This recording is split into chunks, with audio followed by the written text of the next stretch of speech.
we're launching a Refspect Policy. Okay. And that is so as the grassroots that we're working with at the moment respects the referee That's a fabulous all idea. the way through to like semi-pro, pro, well, whatever. That's And wonderful. if you have the, I believe, if you have the respect there, the you know, it's early age. Yeah, I think that'll be wonderful.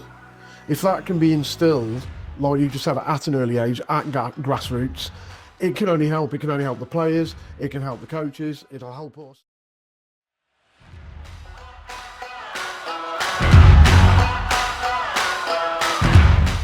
Hi, I'm Aidan Feeney from Your Subs. Today I'm here with a good friend of mine, David Cope. David Cope. We've known each other for a while, Dave. Yeah, we have. Yeah. For a few years now. When we've popped out before, we've got a love of something, haven't we? And obviously you've took your passion on that little bit further than I ever could. So tell us what your passion is, Dave. Football. Absolutely adore football. Been fortunate enough to be involved playing it in a lot younger age. Then continued with my coaching badge. What position did you play? I had various positions. I started off as a forward, believe it or not. I finished my playing career playing in goal. Oh wow! Yeah, I was a goalkeeper, and it's just something that I didn't want to stop doing, but the body told me I couldn't. Where the head said I could. So did you went into refereeing after that? No, I then went into coaching. Oh, okay. I started as an assistant to a lad in Warwick, simply because my lad played for them. Oh, okay. And then the aforementioned coach couldn't carry on, so I thought I'll put my hat in the ring. Took it on, so I could still be involved in not only watching Joshua, but try and help him develop as a footballer. How many years were you involved? Well, I took my coaching badge in 2010, and I coached him, and he'd just turned 7 at the time, and I coached him and his teammates up until they were 15. Oh, so it was fantastic. How many games did you win? We had quite a successful run in the 6 seasons that we were all together with various teams. There was 3 teams involved. We won the league 4 times out of these 6 seasons, and come runners up in the other 2. So we did really, really well. Fantastic. And it was a thoroughly enjoyable thing. Yeah. And it just... So what's the kind of transition from being a top coach, winning 4 leagues, to being a referee? How did that happen? Basically, because Joshua then moved on to playing for another team as he got older, he went into an academy. I was sort of no longer needed, if that's correct, but I didn't want to finish doing it. The teams that we were coaching at the time disbanded because they all found other things. 16 is quite a difficult age for any youngster. They all found different things to do. So the teams disbanded, and I just thought, I don't want to finish with football. I've got too much to give. But the main reason... Contact anybody? Like, who contact when you just say you want to be a referee? Yeah, I was very fortunate to know a few people within the leagues that I was involved in, and one of the gentlemen that ran the league was also the secretary for the Leamington and Warwick District Referees Association. So I spoke to him. He put me in touch with the Birmingham FA, and the Birmingham FA sent me a list of courses all across Warwickshire, and there's plenty to choose from, and it even stretches into West Midlands, obviously being Birmingham FA, and I chose one that was good for me. I took the course. And how many years have you been refereeing? I took the referees course in 2017. Oh, okay. And I've been doing it, so I'm going into season 8. Yeah. So and what was it like to transition from footballer to coach to referee? It's a different aspect on every single position, if you like. The whole game, isn't it? Yeah, it does. And it was one of the main reasons why I wanted to do it, because I like to think that I could see the game of football from nearly every position. A player, a coach, and a referee. Yeah. And when I became a referee, it completely changed my outlook on the game, completely. I watch football differently, I comprehend things differently. I'd like to think it's helped me calm down in some aspects. I wasn't a complete hothead, but it did make me think of things in different ways, because I looked at incidents differently. I looked at games differently. So yeah, it's from a player to a coach to a referee. It was a natural progression, but it was a hell of a change. So just a quick question: when you watch football on the TV, do you referee it as a fan or a referee? A referee. I watch games as a referee now. It's absolutely bizarre. Most of the televised games that I watch, even live games, if I go and watch a live game, I'll be watching the referee just as much as I'm watching the action. Yeah. And it makes me think, oh, I probably wouldn't have done that. Oh, I'll remember that. I'll remember that position that he was in, or her, and I'll take from it. So yeah, your subs at the moment, we're launching a Refspect Policy. Okay. And that is so as the grassroots that we're working with at the moment respects the referee. That's a fabulous idea. All the way through to like semi-pro, pro, well, whatever. That's wonderful. And if you have the, I believe, if you have the respect there, the you know, it's early age. Yeah, I think that'll be wonderful.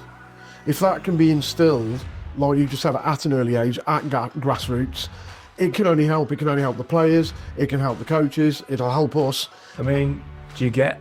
Obviously, you get slaps on the back when you've done a good game, ref. What's the opposite side? What's the flip side of that coin?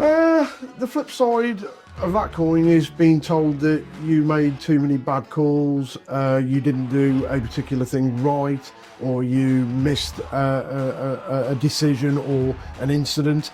But what I think a lot of people don't realise is we're not robots, we're not machines. We don't have VAR. It would be fantastic to be mic'd up with another official for them to say, oh yeah, you have missed that, you might want to have a look at that. That would be great, it really would, but we don't have that. Yeah, but you just, when you go out and have your game, you just do it as a honest... Absolutely, impartial, straight down the middle, non-biased. We've got no reason to be anything other than impartial, you know, because we've got nothing to do with those particular clubs at all. We just want to see the game played as fairly as possible, with respect, and the welfare and safety of the players is paramount. And on that dark side of the coin, you get abuse from I've seen it, players, the opposite coach, all the parents, or the fans. So how does that affect you? It plays on my mind when I reflect a game after it's finished and I'm at home, and it does affect you. And I'd like to think I'm quite a strong-willed person, and I can sort of get over it quickly. But it does play on your mind. So obviously you've got to have a bit of mental strength. If you've got that sort of resilience and that mental strength, you can be built on. You could be quite a timid person, but I think refereeing is a fantastic character builder. You do get to see lots of different things. Do you ever think during the game, I've given a foul there, and because you've already given it, and the reaction of the crowd or whatever, you thought, I have to level that up in there. It's something that you wouldn't be human if that didn't happen. It does come into your mind, but you've just got to remember, and the best thing I tend to do, once I've made a decision, I stick to it. And then once that passage of play has happened, I forget about it. It's happened, there's nothing else I can do. With the abuse that goes with that, does that affect your mental health? Absolutely. How do you feel? Yeah, absolutely. As it happens, if you do get any abuse from anybody, there's three different areas. There's player abuse, which you can handle yourself with disciplinary, and you can speak to them. I like to think I'm a common sense sort of referee. I'll always talk to a player and treat them like the adult that they are. Sometimes it doesn't always work out, but I try my very best. Coaches are the same. They'll question everything that you do. I can only speak to them and say, look, I understand that you're frustrated. Please accept my decision. But they do harp on. That's when the referee's got the power to administer sin bin, a yellow card for dissent, and even worse comes to the worst, which I'm glad to say it hasn't happened for me, you can send them off if it's constant. So in your career, you've never sent... I've never sent anyone off for that, for actual abuse. I've only given one red card for foul and abusive language directed at me. When a player wasn't happy with what I'd done and he blatantly turned around and swore at me. And it gives me no sort of option other than to send him off. Because it's not acceptable in any form of life, to be fair. I mean, with our Refspect Policy, we want to... Not everybody can be a Messi or a Beckham. And obviously, people end their careers. We want to encourage people to go down the ref route, because I don't think there's enough young referees Totally agree now. So we're going to do some sponsorship at your subs. Okay. So we'll specifically in underprivileged areas around the country, we're going to target those and try and get them on a path that they can earn money at the weekend. I mean, fantastic. That's it. I would always say to the youngsters, things are different to when I was a youngster. We had paper rounds and you had to graft.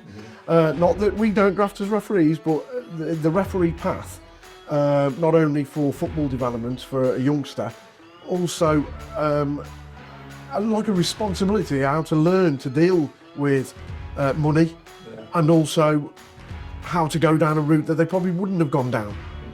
It's a fantastic opportunity. It really is, to be part of a sport that they love. I think it'll, hopefully help as well. So if you're interested in becoming a referee, head over to yourpoint.com, where you'll fill out the application. Good luck. Thanks for coming in today. You're most welcome. Real insight. Thank you. Most welcome.